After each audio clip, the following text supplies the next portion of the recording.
Hello guys, मैं इस बार आपके सामने हूँ एक चुनरी की खुशी जाहिर करने के लिए एक ऐसी कविता लेके आई हूँ जो कविता एक चुनरी की खुशी जाहिर करती है। तो चलिए मैं अपनी कविता सुनाती हूँ। बिना निमंत्रण के आकार तेज हवा ने सब कुछ इधर उधर बिखेर दिया।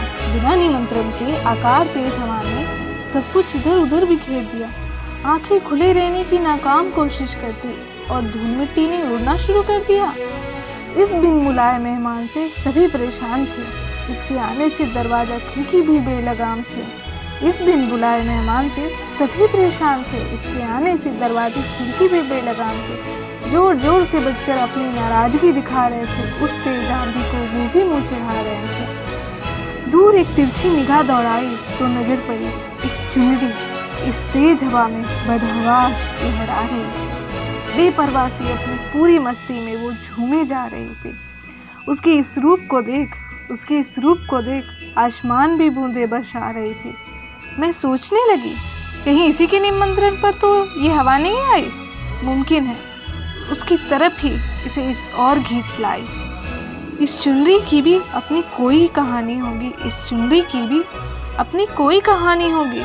इस तरह लहरा कर जो उसे सुनानी होगी।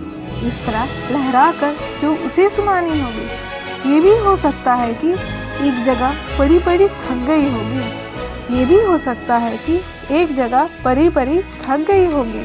लहराने और नाचने की इसकी इच्छा कहीं मुरझा रही होगी। लहराने और नाचने की इसकी इच्छा कहीं मुरझा रही होगी।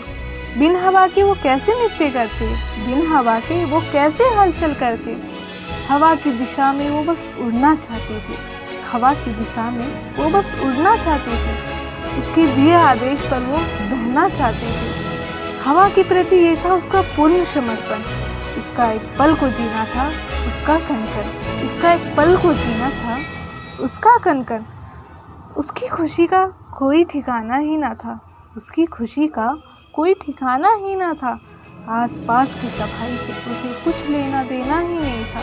आसपास की तबाही से उसे कुछ लेना देना ही नहीं था। अपनी इच्छा के पूरी होने पर वो बहुत खुश थी। अपनी इच्छा के पूरी होने पर वो बहुत खुश थी।